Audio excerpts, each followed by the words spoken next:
Hello friends, आपल्या सर्वांची आवडती मालिका लपंडाव या मालिकेच्या आजच्या मंगळवार 23 जूनच्या एपिसोडमध्ये एकानंतर एक धमाकेदार ट्विस्ट आले आहेत. आजचा एपिसोड लई लई लई म्हणजे लई भारी होता. मग नेमकं असं घडलंय तरी काय? तर फ्रेंड्स, आजच्या एपिसोडमध्ये सखी आणि कान्हाने सरकारचा खरा चेहरा सगळ्या बिझनेस कम्युनिटीसमोर आणला आहे की सरकारने कशा प्रकारे परशुरामच्या मदतीने कान्हा आणि सखीचं टेंडर फाईल चोरली आणि तेच टेंडर फाईल कॉपी पेस्ट करून स्वतःची म्हणून सादर केली. कान्हा आणि सखीकडे चक्क व्हिडिओ होता परशुरामचा, नंतर सरकार आणि परशुरामचा. त्यामुळे सरकारची लई जिरली आहे. शेवटी कॉन्ट्रॅक्ट सखी आणि कान्हालाच मिळालं आणि मग संपूर्ण सखी सदन चाळीतली माणसं सखी आणि कान्हाला खांद्यावर घेऊन सरकारच्या बंगल्यावर नाचत गात पोहोचले आणि सखीने सरकारला स्वतःच्या हाताने लाडूसुद्धा भरवला, पण सरकारने तो खाल्ला नाही. सरकारची अशी जिरली आहे ना की आजपर्यंत कधीच जिरली नव्हती. मग हे सगळं नेमकं घडलं तरी कसं, हे जाणून घेण्यासाठी हा व्हिडिओ शेवटपर्यंत नक्की पहा.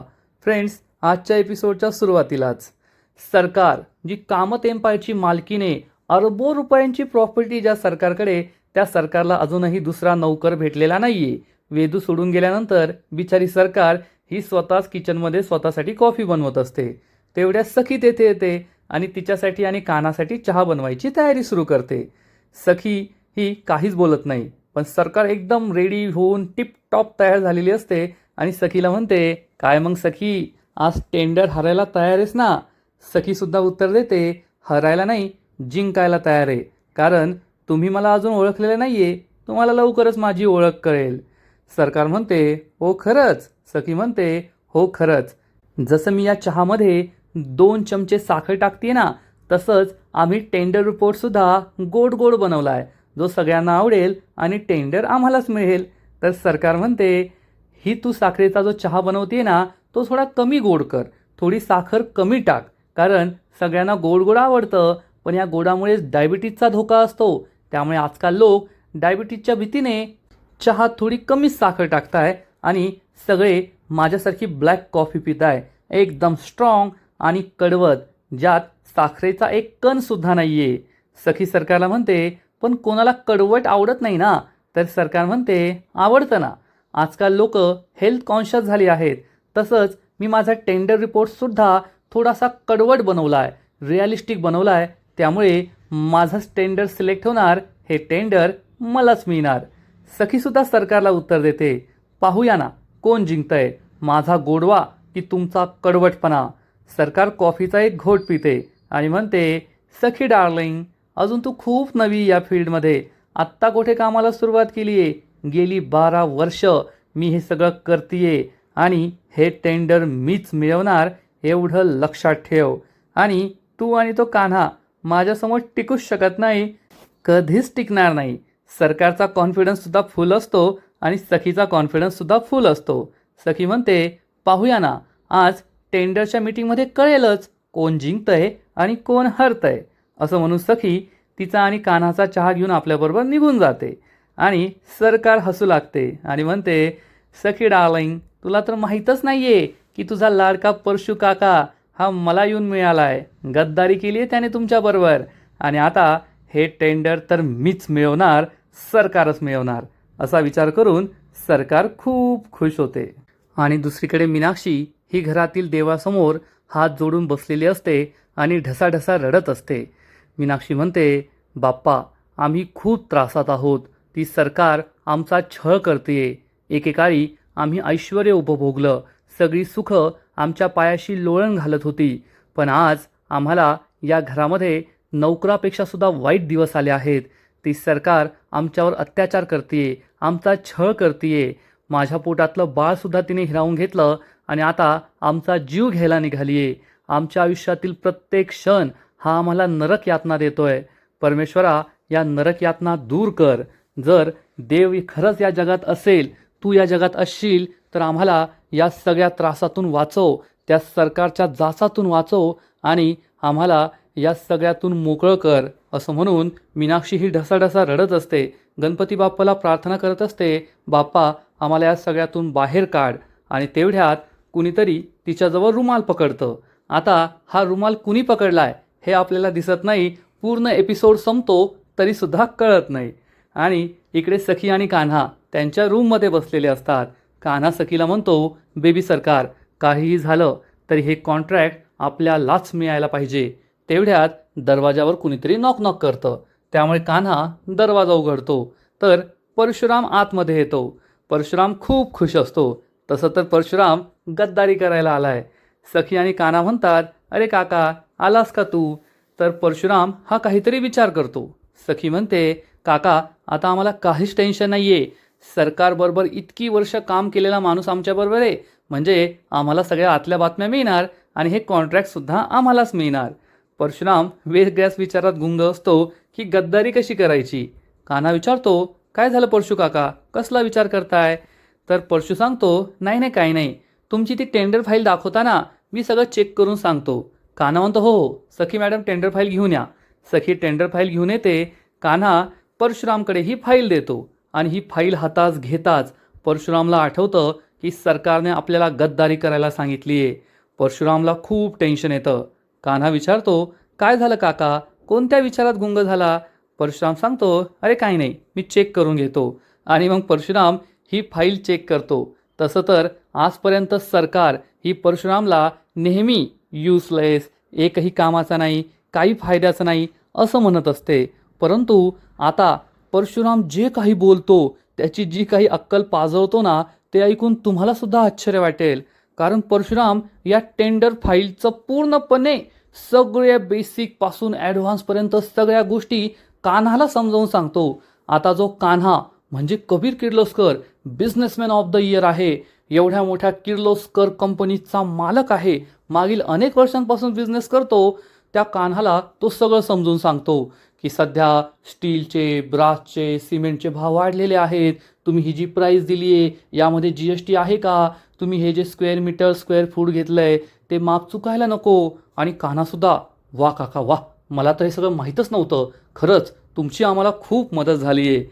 हे ऐकून सखीसुद्धा खुश होते आणि परशुरामसुद्धा खुश होतो. आणि तेवढ्यात कान्हाला किरणचा कॉल येतो. कान्हा म्हणतो, अरे किरणचा कॉल आलाय. सखी मॅडम, चला बाहेर, तुम्हाला किरणशी बोलायचं आहे का? सखी म्हणते, हो हो, मला पण त्याच्याशी बोलायचं आहे. आणि हे दोघेही फोनवर बोलण्यासाठी रूम बाहेर निघून जातात. आणि परशुरामला तर हे हवंच असतं. परशुराम लगेच बेडवर बसतो, आपला मोबाईल बाहेर काढतो आणि या फाईलचे सगळे फोटोग्राफ्स काढतो. आणि हे सगळे फोटो आपल्या मोबाईलमध्ये काढून सरकारला दाखवायचे असं त्याने ठरवलेलं असतं. परशुराम ही फाईल बंद करतो आणि मोबाईल खिशात ठेवणार. इतक्यात कान्हा त्याच्या खांद्यावर हात ठेवतो. परशुराम खूप घाबरतो, थरथर लटलट कापू लागतो. तेवढ्या सखीसुद्धा कान्हाच्या मागे मागे रूममध्ये येते. परशुराम हा मागे वळून पाहतो. परशुरामला वाटतं, आता संपलं, कान्हाने मला पाहिलंय आणि आता सरकारसारखी तो पण माझ्या थोबाडीत मारतो की काय.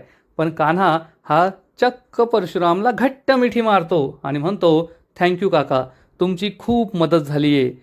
हे ऐकून परशूला वाईट वाटतं आणि परशू मनातल्या मनात विचार करतो, सॉरी कबीर, सॉरी सखी, मी तुमच्याबरोबर गद्दारी करतोय, तुमचा विश्वासघात करतोय, पण मला माझा आणि मीनाक्षीचा जीव वाचवायचा आहे, त्यासाठी मला हे करावंच लागेल. आणि परशुराम खूप दुःखी होतो. कान्हा म्हणतो, खरंच काका, तुमची आम्हाला खूप मदत झाली आहे.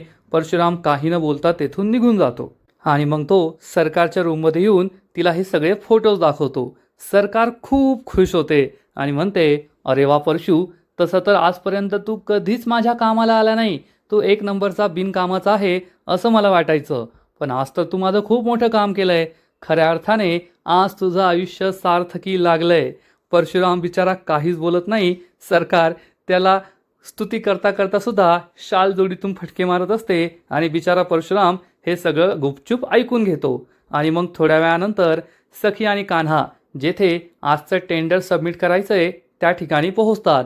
आणि तेथे तीच सगळी माणसं बसलेली असतात ज्यांनी सरकारच्या सांगण्यावरून सखीला नोकरी दिलेली नाही आहे. सखी आणि कान्हा तेथे येऊन बसतात आणि मग एक माणूस म्हणतो, आता यावेळेचं कॉन्ट्रॅक्टसुद्धा किर्लोस्करांनाच मिळेल का? तर दुसरा सांगतो, नाही नाही, यावेळेस गोष्टी खूप बदललेल्या आहेत. मागच्या वेळेस सखी कामत ही कामतांबरोबर होती, पण यावेळेस ती किर्लोस्करांबरोबर आहे. एक तिसराच बिझनेसमन विचारतो, सखी मॅडम, तुम्ही स्वतःच्या आईची साथ सोडून कबीर किर्लोस्करची साथ देताय, तुम्हाला हे चिटिंग केल्यासारखं वाटत नाही का? सखी काही बोलणार इतक्यात सरकार तेथे पोहोचते आणि म्हणते, कसं आहे ना सर, प्रामाणिकपणा आणि खरेपणा हा रक्तात असावा लागतो. सखी आणि कान्हा खूप चिडतात. कान्हा म्हणतो, अर्ध चूक अर्ध बरोबर. प्रामाणिकपणा हा रक्तात नसतो, तर तो संस्कारातून येतो. आणि जरी आपण असं मानलं की रक्तात असतो, तरी रक्ताबद्दल तर तुम्ही बोलायलाच नको सरकार. सरकार कान्हाकडे रागारागाने पाहते आणि मनात विचार करते, आता काय बोलायचं ते बोलून घे. थोड्या वेळानंतर जेव्हा हे कॉन्ट्रॅक्ट मला मिळेल ना, तेव्हा तुमची तोंडं ही पाहण्यासारखी झालेली असतील. आणि तेवढ्यात जे मेन टेंडर देणारे असतात किंवा ज्यांचं हे कॉन्ट्रॅक्ट आहे, ते सर तेथे येऊन बसतात. आणि मग हे सर सगळ्यांना म्हणतात की मागच्या वेळेस हे कॉन्ट्रॅक्ट किर्लोस्करांना मिळालं होतं.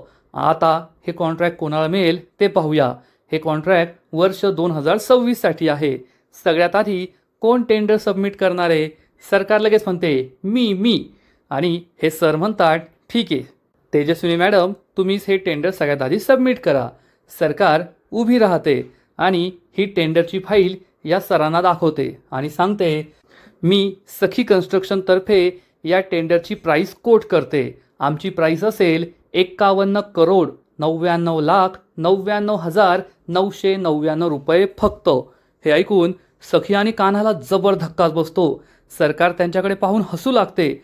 सखी आणि कान्हा दोघे जागेवरून उठून उभे राहतात. कान्हा ही टेंडरची फाईल पाहतो. सरकार हसत असते. तर हे सर म्हणतात, आता तुम्हाला टेंडर सादर करायचं आहे का? किर्लोस्कर, तुम्ही तुमचं टेंडर सादर करू शकता, पण कोण करणार आहे, कबीर की सखी? तर सखी म्हणते, सर आम्ही आमचं टेंडर सबमिट करूच शकत नाही. हे ऐकून सगळ्यांना मोठा धक्काच बसतो. सखी सांगते, कारण आमचं टेंडर या सरकारने सबमिट केलं आहे. हे सर म्हणतात, हे तुम्ही काय बोलताय? काहीतरी कन्फ्युजन झालं आहे. काही कळेल असं सांगाल का? कबीर म्हणतो, सर मी तुम्हाला सांगतो. आता सरकारने जे टेंडर रिपोर्ट सबमिट केले आहेत ना, ते टेंडर रिपोर्ट आमचे आहेत. आम्ही सुद्धा हीच प्राईस कोट केली आहे आणि त्यांनी आमचे टेंडर रिपोर्ट कॉपी केले आहेत. सरकार चिडून म्हणते, व्हॉट नॉनसेन्स सर, हा कबीर किर्लोस्कर खोटं बोलतोय. मी कशाला कोणाचे टेंडर रिपोर्ट कॉपी करेल?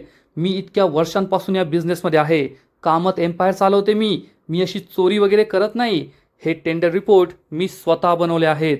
तर कबीर चिडून म्हणतो, खोटं बोलू नका, हे टेंडर रिपोर्ट आमचे आहेत, तुम्ही ते चोरले आहेत. सखी म्हणते, हो तुम्ही चोर आहात. आणि मग सरकार आपला मेलोड्रामा सुरू करते आणि म्हणते, सर आता तुम्हाला सुद्धा सगळा भूतकाळ माहिती आहे. मागच्या वेळेस हे कॉन्ट्रॅक्ट माझ्या कंपनीला न मिळता किर्लोस्कर कन्स्ट्रक्शनला मिळालं होतं. कारण तेव्हा हा कबीर किर्लोस्कर एवढ्या मोठ्या कंपनीचा मालक असताना सुद्धा खोटं बोलून नाव बदलून माझ्या कंपनीत कामाला आला. एवढ्या मोठ्या कंपनीचा मालक असताना सुद्धा तो माझ्या कंपनीमध्ये काम करत होता आणि त्याने आमचा विश्वास जिंकून एक मोठी पोस्टसुद्धा मिळवली. तेव्हा माझे टेंडर रिपोर्ट्स त्याने चोरले आणि किर्लोस्कर कन्स्ट्रक्शनला हे कॉन्ट्रॅक्ट मिळवून दिलं. ते चुकीचं होतं. मी आता काहीच चुकीचं केलेलं नाही आहे. हे सर म्हणतात, खरंय मिस्टर कबीर किर्लोस्कर, हे तर माझ्या कानावर सुद्धा आलं होतं. याचा अर्थ तुम्ही आता जे काही आरोप लावताय ते खोटे आहेत. सखी चिडून म्हणते, नाही सर, आम्ही खरे आरोप लावतोय. तर सरकार म्हणते, तुम्हाला खरं सांगायचं ना, जर मी आधीची तेजस्विनी कामत असते तर म्हणाले असते, सर मला हे कॉन्ट्रॅक्ट नको आहे, तुम्ही ते यांना देऊन टाका, कारण शेवटी सखी माझी मुलगी आहे. पण आता सखी माझी मुलगी राहिलेली नाही आहे, तर या खोटाड्या कबीर किर्लोस्करची बायको बनली आहे. त्यामुळे तुम्ही योग्य तो निर्णय घ्या. ज्याचं कॉन्ट्रॅक्ट योग्य असेल त्यालाच हे कॉन्ट्रॅक्ट द्या. आणि हे कॉन्ट्रॅक्ट मी चोरी केलेलं नाही आहे, मी खोटी नाही आहे आणि अशी मुलगी माझी मुलगी असूच शकत नाही. सखी ओरडून म्हणते, आणि तू माझी आई असू शकत नाही, तू माझी खरी आई नाही आहे. सरकार तिच्यावर ओरडते आणि सगळं वातावरण तंग होतं. भांडणंच होऊ लागतात. कान्हा हा सखीच्या कानात सांगतो, बेबी सरकार, सध्या आपण विषयावरून भरकटतोय. हे सगळं बोलण्याची ही जागा नाही आहे. आपल्याला आपल्या कॉन्ट्रॅक्टवर टेंडरवर फोकस करायला हवं. सखीला हे समजतं.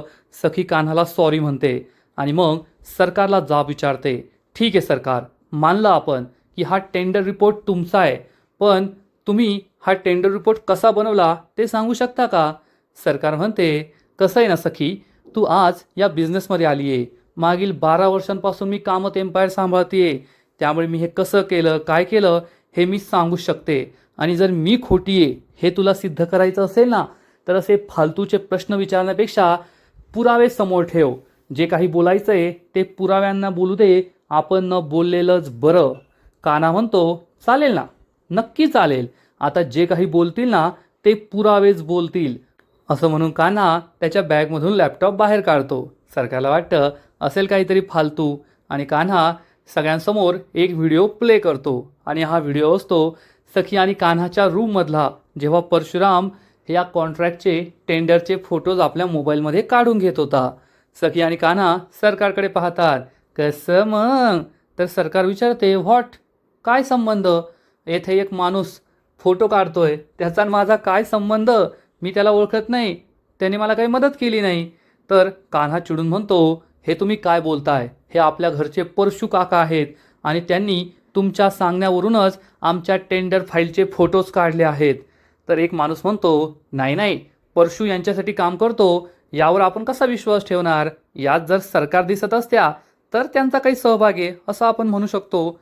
दुसरा एक बिझनेसमॅन म्हणतो, खरे खरे, या सरकारची काही चूक दिसत नाही, प्रथमदर्शनी त्या गुन्हेगार नाही आहेत. तिसरा माणूस म्हणतो, हो ना, सरकार खूप मोठं नाव आहे आणि त्या अशा चोऱ्या माऱ्या बिलकुल करणार नाही. हे ऐकून सरकार खूप खुश होते. सखी म्हणते, बरोबर आहे तुमचं. या व्हिडिओवरून सिद्ध होत नाही की परशू काकाने सरकारच्या सांगण्यावरून हे सगळं काम केलंय आणि सरकारने आमचं कॉन्ट्रॅक्ट चोरलंय. पण हा तर फक्त टीझर होता, पिक्चर तो अभी बाकी है मेरे दोस्त, असा डायलॉग मारून सखी कान्हाला पुढचा व्हिडिओ प्ले करायला सांगते. सरकार अजूनसुद्धा कॉन्फिडन्समध्ये असते की ह्यांच्याकडे काही नसेल, आणि मग कान्हा आपला पुढचा व्हिडिओ प्ले करतो. आणि हा व्हिडिओ चक्क सरकारच्या रूममध्ये असतो, जेव्हा परशूने सरकारला हे फोटोज दिले होते. हा व्हिडिओ पाहून सरकारच्या पायाखालची जमीनच सरकते. कान्हा आणि सखी फुल स्वॅगमध्ये तिच्याकडे पाहतात. सरकारची त्यांच्या नजरेला नजर द्यायची हिंमतच नसते. आणि या व्हिडिओमध्ये चक्क हे दिसत असतं. परशू म्हणतो, सरकार, तुम्ही हे खूप चुकीचं करताय. सखी आणि कान्हाने अतिशय मेहनतीने ही टेंडर रिपोर्ट तयार केली आहे आणि त्यांचे टेंडर रिपोर्ट चोरी करणं हे खूप चुकीचं आहे. हे मला करायला सांगू नका. हे पाप तुम्ही माझ्या हातून घडून घेऊ नका. सरकार हे सगळं ऐकून घेते आणि पुढच्या क्षणी जागेवरून उठते आणि परशुरामच्या सनसनीत मुस्काटात मारते. बिचारा परशुराम गालावर हात ठेवून तसाच उभा राहतो. सरकार चिडून म्हणते, ए परशू, सरकारने काय करायचं आणि काय नाही करायचं हे सांगणारा अजून जन्माला आलेला नाहीये. परशू थरथर कापू लागतो. सरकार म्हणते, पण जाऊ दे, तू एक आगाऊपणा केलास, पण माझं खूप मोठं काम केलंय आणि तू आता एवढं छान काम केलंय, त्याचं बक्षीस तुला मिळणार. परशुराम आणखीन घाबरतो. सरकार म्हणते, नाही नाही नाही, हे मुस्काटात मारली हे तुझं बक्षीस नाहीये. तुझं बक्षीस आहे ना वेगळं आहे. मी तुझा आणि तुझ्या लाडक्या बायकोचा जीव घेणार नाहीये, कारण जर तू माझं हे काम केलं नसतं ना तर मात्र मी तुमच्या दोघांचा जीव घेतला असता, पण मी ते करणार नाहीये. खरंच हेच तुझं गिफ्ट असेल. परशुराम सरकारकडे आश्चर्याने पाहतच राहतो आणि मग सरकार एखाद्या राक्षसीसारखी जोरजोरात हसू लागते आणि म्हणते, आता मी पाहतेच हे कॉन्ट्रॅक्ट कबीर आणि सखीला कसं मिळतं. आता हे कॉन्ट्रॅक्ट माझंच. आणि हा व्हिडिओ बंद होतो. सरकारचा विश्वासच बसत नाही की माझ्या रूममध्ये येऊन या दोघांनी व्हिडिओ शूट केला आहे. आणि सरकार सखी आणि कान्हाकडे रागारागाने पाहते. हे दोघे कशी जिरवली असं म्हणून सरकारकडे पाहत असतात. आणि मग नेहमीचं आजकाल कोणताही व्हिडिओ असला की त्याला एकच कारण देता येतं, आणि ते कारण म्हणजे सरकार या सरांना सांगते, सर, हा व्हिडिओ खोटा आहे, हा AI जनरेटेड व्हिडिओ आहे. आजच्या काळात कोणताही व्हिडिओ AIने बनवता येतो. सर, या व्हिडिओत दिसणारी मी नाही आहे, हा व्हिडिओ खोटा आहे, मी असं काहीच केलेलं नाही आहे. सखी म्हणते, ठीक आहे सरकार, मानलं आम्ही, हा व्हिडिओ खोटा आहे, तुम्ही असं काहीच केलेलं नाही आहे. मग मला एक गोष्ट सांगा, तुम्ही आता फाईल न पाहता या फाईलमध्ये टेंडर रिपोर्टमध्ये तुम्ही जे काही कोट केलं आहे, तुमच्या ज्या प्राइसेस आहेत, ज्या डिटेल्स आहेत, त्या तुम्ही सांगा. जर हा टेंडर रिपोर्ट तुम्हीच बनवला असेल तर ते तुम्हाला सहज सांगता येईल. कान्हा हसू लागतो. सरकारला जबर धक्काच बसतो, कारण कॉपी करून लिहिल्यावर पुन्हा कॉपी न करता लिहायचं म्हटलं की लिहिता येत नाही. ज्याने खरंच अभ्यास केला आहे, ज्याला खरंच माहीत असतं, तोच पेपर पुन्हा सोडू शकतो. आणि मग हा सर म्हणतो, मिसेस कामत एकदम बरोबर बोलता येते. तुम्ही नक्कीच या सगळ्या प्राइसेस कोट करा टेंडरची फाईल न पाहता, म्हणजे आमचा विश्वास बसेल. ही टेंडर रिपोर्ट तुम्हीच तयार केली आहे. सरकार म्हणते, पण सर मी का स्वतःला सिद्ध करू? मी काही चुकीचं केलेलं नाहीये. मी स्वतःला सिद्ध करणार नाही. तर सखी म्हणते, स्वतःला सिद्ध करायला तीच व्यक्ती घाबरते जी खोटी असते. जो खरा असतो ना, तो स्वतःला एकदा नाही लाखो वेळेस सिद्ध करायला सुद्धा मागे पुढे पाहत नाही, कारण त्याला माहीत असतं त्याने काहीच चुकीचं केलेलं नाहीये. सरकार सखीकडे रागारागाने पाहते. कान्हा हसू लागतो आणि मग हा सर म्हणतो, मिसेस कामत, तुम्ही आता जे गप्प बसलाय ना, यावरून एकच गोष्ट सिद्ध होते की आता जो व्हिडिओ दिसला तो व्हिडिओ खरा होता आणि तुम्ही ही टेंडर रिपोर्ट बनवलेली नाहीये, तर तुम्ही कबीर किर्लोस्करचे टेंडर रिपोर्ट चोरी केले आहेत. सरकार या सरांकडे रागारागाने पाहते. सखी आणि कान्हा खुश होतात. बाकीच्या बिझनेसमनला सुद्धा मोठा धक्का बसलेला असतो आणि मग हे सर सांगतात, तुम्हाला सांगायचं तर या कंपनीचे मालक संस्थापक राघव कामत हे खरंच खूप मोठे बिझनेसमॅन होते. त्यांनी एवढी मोठी कंपनी स्थापन केली आणि आम्हीसुद्धा त्यांच्याकडूनच बिझनेस करायला शिकलो. बिझनेसमध्ये काही एथिक्स असतात, बिझनेस कसा करायचा हे आम्ही त्यांच्याकडूनच शिकलो आणि आज त्यांच्याच बायकोने, त्यांच्या उत्तराधिकारीने इतक्या चुकीच्या पद्धतीने काम करावं हे पाहून आम्हाला खरंच खूप वाईट वाटलं आहे. आमचं मन दुखावलं गेलं आहे. सरकार खाली मान घालून हे सगळं ऐकत असते. त्याची बोलती बंद झालेली असते आणि मग कान्हा म्हणतो, सर मला एक गोष्ट वाटतीये की जेव्हा असं काही केलं जातं, चुकीच्या पद्धतीने कॉन्ट्रॅक्ट मिळवलं जातं, तेव्हा आपण लीगल ॲक्शनसुद्धा घेऊ शकतो ना. सरकार कान्हाकडे चिडून पाहते. तर हे सर सांगतात, नाही मिस्टर कबीर, मला असं वाटतं की आपण लीगल ॲक्शन घ्यायला नको, कारण या कंपनीबरोबर फक्त मिसेस तेजस्विनी कामत यांचंच नाव नाही, तर लेट राघव कामत यांचं नावसुद्धा जोडलं गेलं आहे आणि त्यांच्या नावाची बदनामी व्हावी अशी माझी इच्छा नाही आहे. Hope you understand. तर कान्हा म्हणतो, आता राघव कामत यांचं नाव आलं आहे तर मी तरी काय बोलणार. आणि मग हे सर चक्क सरकारला म्हणतात, चला मग तुम्ही जाऊ शकता. असं म्हणून ते सरकारच्या समोर तिची फाईल फेकून देतात. सरकारला हा अपमान बिलकुल सहन होत नाही. सरकार या फाईलवरच आपले नख ओरबाडते. कान्हा आणि सखीकडे रागारागाने पाहते आणि तेथून निघून जाते. आणि सरकार निघून गेल्यानंतर तेथे असलेले बाकीचे सगळे बिझनेसमॅन ज्यांनी सखीला अपमान करून हाकलून दिलं होतं, नोकरी दिली नव्हती, ते सगळे सखीला सॉरी म्हणतात. सखी मॅडम, आम्हाला माफ करा. आम्ही सरकारच्या सांगण्यावरून तुम्हाला चुकीचं समजलं आणि तुम्हाला नोकरी दिली नाही, तुम्हाला हाकलून दिलं. सखी म्हणते, जाऊ द्या, यात तुमची काही चूक नाही आहे. तेव्हा तुम्हाला जे योग्य वाटलं तुम्ही तेच केलं. आणि कान्हा म्हणतो, हो ना, आणि त्याच्यामुळे माझा फायदा झाला आहे, त्यामुळेच सखी मॅडमने मला स्वीकारलं आहे. सखी कान्हाकडे रागारागाने पाहते. कान्हा म्हणतो, म्हणजे मला असं म्हणायचं आहे की त्यानंतरच सखी मॅडम माझ्या कंपनीत जॉईन झाल्या आणि त्यांच्यासारखं टॅलेंट माझ्याकडे आलं, तुमच्याकडे नाही गेलं. मग हे जे सर असतात ते म्हणतात, चला पुढची प्रोसिजर सुरू करूया, आता बाकीच्या लोकांनी टेंडर रिपोर्ट सबमिट करा. तर कान्हा म्हणतो, पण सर आम्हाला आमचा रिपोर्ट सबमिट करायचा आहे. हे सर म्हणतात, आता तेजस्विनी मॅडमने जो केला तो तुमचाच रिपोर्ट आहे ना. कान्हा म्हणतो, खरं येते, पण हा रिपोर्ट आम्ही खूप मेहनतीने बनवला आहे आणि हा रिपोर्ट आम्ही आमच्या पद्धतीने सादर करावा अशीच आमची इच्छा आहे. सर म्हणतात, ठीक आहे. आणि मग कान्हा हा सखीला म्हणतो, बेबी सरकार करा सुरू. हे ऐकून सखीला खूप आनंद होतो की कान्हाने मला रिपोर्ट सादर करण्याची संधी दिली. आणि मग सखी आपली फाईल उघडते, टेंडर रिपोर्ट उघडते.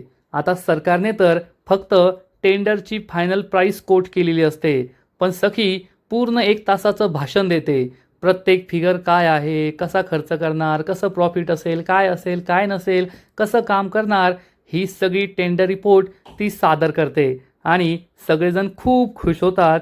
आणि कान्हा तर सखीकडे एकटक पाहतच राहतो. सखी आपली ही टेंडर रिपोर्ट सादर करते आणि मग कान्हा तिचा हात हातात घेतो. सखीसुद्धा त्याचा हात हातात घेते आणि दोघे एकमेकांकडे प्रेमाने पाहतात. आणि आजचा एपिसोड येथेच संपतो. फ्रेंड्स, लपंडाव या मालिकेचा आजचा एपिसोड खरंच खूप भारी होता, खूप इंटरेस्टिंग होता. खूप दिवसानंतर सरकारची एवढी जिरली आहे. याच्या आधी जेव्हा सरकार, मनस्विनी, तेजस्विनी हे सत्य समोर आलं होतं त्या दिवशी सरकारची जिरली होती, पण आजसुद्धा अगदी तसंच झालं आहे. त्या दिवशी तरी घरातील सगळे होते, पण आज बिझनेस कम्युनिटी समोर ज्यांच्यासमोर सरकार मोठ्या मोठ्या फुशारक्या मारते, ज्यांना सरकार गप्प बसवते, चक्क त्यांनाच ऑर्डर देते, सखीला नोकरी देऊ नका, असं करा तसं करा, त्या सगळ्या लोकांसमोर सरकारचा सनसनीत अपमान झाला आहे. कान्हा आणि सखीला माहीत होतं की सरकार काहीतरी चुकीचं करणार आणि जेव्हा परशुराम पहिल्यांदा भेटायला आला तेव्हाच कान्हाला संशय आला असेल की दाल में कुछ काला आहे. त्यामुळेच कान्हाने सरकारच्या रूममध्ये आणि स्वतःच्या रूममध्ये कॅमेरा बसवून घेतला आणि या व्हिडिओच्या मदतीनेच सरकारचं सत्य त्याला समोर आणता आलं आहे. फ्रेंड्स, लपंडाव या मालिकेचा आजचा एपिसोड तर भारी होता, पण पुढील एपिसोड आणखीन भारी असणारे, आणखीन मोठा ट्विस्ट या मालिकेत येणारे. मग नेमकं घडणार तरी काय? तर या मालिकेच्या पुढील एपिसोडमध्ये आपण पाहू की सरकार ही घरी पोहोचणार आणि परशुराम तिला विचारेल, काय सरकार, कॉन्ट्रॅक्ट कोणाला मिळालं? सरकार पहिलेच चिडलेली असेल आणि मग ती या परशुरामच्या सनसनीत थोबाडीत मारणार, इतक्या जोरात मारणार की परशुराम हा जमिनीवरच लोळणार. आणि तो उठण्याच्या आधीच चाळीतले सगळे लोक, सानप काका, किरण, जान्हवी, दाभडे मावशी, बाकीच्या बायका सगळे चक्क कान्हा आणि सखीला खांद्यावर उचलून नाचत गात आरडाओरडा करत घरी घेऊन येणार. तेजस्विनी म्हणजेच सरकारच्या घरी. हा सगळा जल्लोष पाहून सरकारला खूप राग येईल आणि सरकार जोरात ओरडेल, स्टॉप इट, बंद करा हे सगळं. सखी आणि कान्हा खाली उतरतील आणि सखी ही सरकारला म्हणेल, काय सरकार, तुम्ही फक्त ओरडतच राहतात, एवढा रागराग करणं चांगलं नाही आहे. चला आता मी तुम्हाला शुद्ध तुपात बनवलेले मोतीचूरचे लाडू खाऊ घालते, खा बरं. असं म्हणून सखी सरकारच्या तोंडात हा लाडू भरवण्याचा प्रयत्न करणार. पण आपल्या सगळ्यांना माहिती आहे की सरकार हा लाडू काही खाणार नाही. सरकार सखीच्या हाताला जोरात धक्का देणार आणि हा लाडू फेकून देईल. कान्हा, सखी, सरकार सगळे एकमेकांकडे रागारागाने पाहत असतील. ही सखी जाणून बुजून माझी चेष्टा करायला आली आहे, हे सगळे चाळकरी माझा अपमान करायला आलेत, असा विचार सरकार करणार आणि या सगळ्यांना डोळे दाखवेल. पण आता सरकारची दहशत शून्य झाली आहे. सखी कान्हा तर लांबच, ते तर सरकारला घाबरतच नाही, पण चाळीतले लोकसुद्धा आता तिला घाबरणार नाही एवढं मात्र खरं आणि तिचा सनसनीत अपमान करतील असंच वाटतंय. सरकारला घाबरणाऱ्या फक्त 2च व्यक्ती या भूतलावर आहेत, पहिली मीनाक्षी आणि दुसरा परशुराम. पण आज ना उद्या ते सुद्धा सरकारच्या या भीतीतून बाहेर पडतील असंच वाटतंय. तर फ्रेंड्स, आवडला का तुम्हाला आजचा लपंडावचा एपिसोड? नक्कीच कमेंट करून सांगा. आणि लपंडाव या मालिकेचे असेच नवीन नवीन एपिसोड, नवीन नवीन अपडेट सर्वात आधी पाहण्यासाठी व्हिडिओला लाईक करा, शेअर करा, चॅनलला सबस्क्राईब करून बेल आयकॉनवर क्लिक करा, म्हणजे या मालिकेचे असेच नवीन नवीन एपिसोड तुम्हाला सर्वात आधी पाहायला मिळतील. खूप खूप खूप धन्यवाद.